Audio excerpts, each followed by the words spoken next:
नमस्कार। आज हम सीखेंगे भाग देना। बीजीय व्यंजकों का भाग देना कि हम भाग कैसे दे सकते हैं। तो एक बीजीय व्यंजक है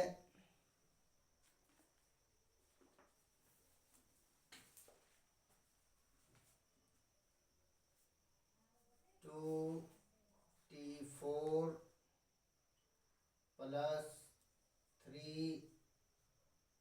T cube minus two t square minus 9t minus 12। इसके अंदर आपने भाग देना है टी स्क्वायर माइनस 3 का। भाग देना है टी स्क्वायर माइनस 3 का। देखिए, तो ये जो संख्या आपको, ये जो बड़ा व्यंजक आपके सामने लिखा गया है, इसको आप भाग के अंदर साइड में लिख दोगे। 2t4 plus 3t³ minus 2t² minus 9t minus 12, और वो संख्या आप यहाँ लिख दोगे t² माइनस 3। ये भाज्य, ये भाजक है। तो अभी इसको करने का तरीका क्या है, जैसे हम वो भाग दिया करते हैं सिंपल वाला, सेम टू सेम उसी प्रकार से ये भाग होगा। आपको ध्यान कहाँ रखना है, बाकी अपने आप होता जाएगा। बस आप एक चीज पर ध्यान रखें, इसका ये जो पहला है और इसका ये जो पहला है, इनके ऊपर ध्यान दीजिए। इस t² के आगे का निशान प्लस है, क्योंकि गणित के अंदर क्या होता है, प्लस का निशान दिखता नहीं है, शुरू का निशान। उसी प्रकार ये 2t4 जो है, इसके आगे भी प्लस का निशान है, और यहाँ भी कुछ नहीं है, इसका मतलब यहाँ भी प्लस का निशान है, यानी कि आपके आंसर में भी प्लस का निशान ऑटोमेटिकली आ रहा है। अब आप देखोगे गुणांक, पहले क्या देख रहे हैं, निशान, और 2 नंबर बात क्या देखनी है, गुणांक। तो गुणांक इस t² के आगे एक है। गणित में एक ऐसा अंक है जो कि बीज के साथ लगा हुआ कभी दिखाई नहीं देता, स्वतंत्र रूप से नहीं लगता वो। तो यहाँ एक लगा हुआ, और यहाँ अंकों में क्या लगा हुआ है, 2 लगा हुआ है। तो अभी आप अंकों की बात कर लीजिए। तो एक को कितने से गुणा करें कि 2 आ जाए, तो 2 से करेंगे। एक को कितने से गुणा करें कि 2 आ जाए, 2 से करेंगे। 2 एकम 2। अब आप देखिए कि यहाँ t की पावर कितनी है, 2। यहाँ t की पावर कितनी है, 4। आपको t की पावर 2 को t की पावर 4 बनाना है, यानी कि t की पावर 2 की कमी है। t की पावर 2 आप यहां लगा दोगे तो ये t की पावर 4 आ गया। आ गया।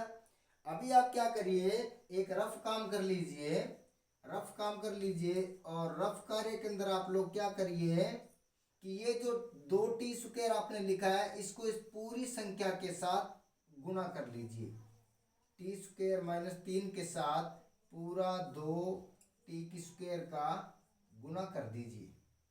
उसी प्रकार प्लस है, माइनस हो गया, 2 तिये 6 हो गया। इसके साथ बीच में लगा हुआ है t², तो वो t² लगा दीजिए, हो गया। उसके बाद 2 का 1 से गुणा करिए, 2 एकम 2 आ गया, और t² का t² से करोगे तो t की 4 आ गया।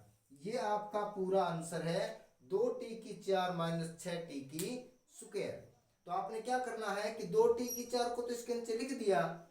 अब आ गया माइनस 6t की स्क्वायर, तो t की स्क्वायर वाला पद ये है, इसके नीचे माइनस 6t की स्क्वायर लगा दीजिए। अब आप क्या कर दीजिए, इनका घटाव कर दीजिए। यानी कहने का मतलब है कि नीचे वाला जो निशान है, सिर्फ नीचे वाला निशान बदल दीजिए। तो यहां इसके आगे निशान प्लस का है, वो माइनस में हो गया। इसके आगे जो माइनस लगा है वो क्या हो गया, प्लस हो गया। अब ये पहली संख्या हर बार कटेगी कटेगी, क्योंकि ये सेम होती है। अब आपके पास ये जो बचा हुआ है, पहले t की क्यूब वाला पद ही पहले उतार दीजिए, क्योंकि ये बड़ा है। इसलिए ये 3t³ इसको उतार लीजिए। और इसका आप देखिए कि क्या हुआ, ये जो 6t² है अब ये प्लस में बन गया, और ये 2t² किस में है, माइनस में है। आपको ध्यान ये देना है, इस t² का मतलब है कोई वस्तु है जो 6 है, और ये वस्तु है जो 2 है। 6 वस्तुएं प्लस की है और 2 वस्तुएं माइनस की है। और गणित का रूल कहता है कि एक प्लस में और एक माइनस में हो तो उनका सदैव घटाव होता है। आपने घटाव कर दिया तो प्लस की संख्या बचेगी, 6 में 2 गया 4t², और ये वाला पद भी आप साथ के साथ उतार दीजिए। हो गया। अब आप क्या देखोगे, इसके आगे निशान क्या है, प्लस, इसके आगे निशान क्या है, प्लस। प्लस प्लस का क्या बन गया, प्लस बन गया, यानी कि निशान वाली बात तो क्लियर हो गई। अब दूसरा देखिए, इसके आगे गुणांक 1 है, इसके आगे गुणांक 3 है, तो आपको गुणांक बनाना है 3, तो 3 से कर दीजिए, 3 एकम 3। अब ये तो पूरा हो गया। अब आप देखिए कि इसमें t की 3 है और इसमें t की 2 है, कितनी पावर कम है, 1 पावर कम है। तो आप क्या करिए, इसके साथ में t लगा दीजिए, तो ये t² बन गया। अब वही काम आप रफ कार्य में कर दीजिए, क्या, इन दोनों का मल्टीप्लाई। ये जो t² - 3 है, इसको आप 3t के साथ गुना कर दीजिए। प्लस माइनस का गुना माइनस होता है, 3 3 9 बनता है, इसके साथ t ये व्यंजक भी आएगा।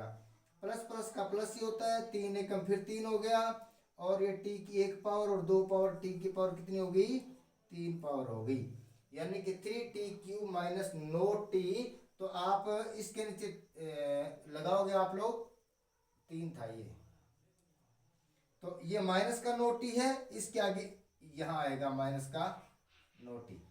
हो गया भाई। अब वही काम, इस प्लस को माइनस करिए, इस माइनस को प्लस करिए, ये फिर कट गया। और ये भी देखिए ध्यान से, ये 9t माइनस में, ये 9t हमने प्लस का कर दिया, तो ये भी कट गया। अब आपके पास ये संख्या बच गई 4t² और ये माइनस के 12। अब वही काम हमने क्या देखना है, ये प्लस है, ये भी क्या है, प्लस है। सबसे पहले निशान, प्लस प्लस का प्लस, प्लस प्लस का प्लस। अब क्या लेके आना है, गुणांक 4 और गुणांक 1, तो 4 एकम 4, 4 एकम 4। अब t² और यहाँ t², नो प्रॉब्लम, ऑटोमेटिकली आ रहा है, तो करने की जरूरत ही नहीं रही। ठीक है, उसी प्रकार इसका गुना कर दीजिए फिर पूरे का, यानी कि t² - 3 का गुना कर दीजिए 4 के साथ, तो प्लस माइनस का माइनस हो गया, 4 3 12, और प्लस प्लस का प्लस ही होता है, 4 एकम 4, और साथ में क्या लग जाएगा, t²। तो आपका आंसर क्या आ गया, 4t² - 12, 4t² - 12। हो गया भाई, प्लस का माइनस, माइनस का प्लस, ये भी कट गया और ये भी कट गया, आपका आंसर आ गया 0। समझ आ गया होगा मेरे ख्याल से। आपको क्या करना है, सबसे पहले पहले पद को पूरा कर देना है, इससे लेकर के इस पहले को और इसको देख लीजिए, सेम टू सेम बना दीजिए पहले इसको, उसके बाद जो आपका आंसर आए उस पूरे को इस पूरे के साथ मल्टीप्लाई कर दीजिए, जैसे हमने यहाँ किया है, और जो आंसर आए उसको उन्हीं पदों के नीचे रख दीजिए। ऐसा मत कर देना कि t³ के नीचे t² को रख दो, तो गलत हो जाएगा आपका सवाल। स्क्वायर के नीचे स्क्वायर आना चाहिए, 4 के नीचे 4 और क्यूब के नीचे क्यूब। क्यूब नहीं कट रहा है, उसको नीचे उतार लिया, फिर बाद में ये संख्या फिर आ गई, फिर हमने क्यूब के नीचे क्यूब रखना है और t के नीचे t रखना है, मल्टीप्लाई करके हमने देख लिया। यहाँ आपको मैंने रफ कार्य भी करके दिखा दिया। मेरे ख्याल से आप लोगों को ये समझ में आ गया होगा, और कैसा लगा है ये आप हमें कमेंट में बता दीजिए। धन्यवाद।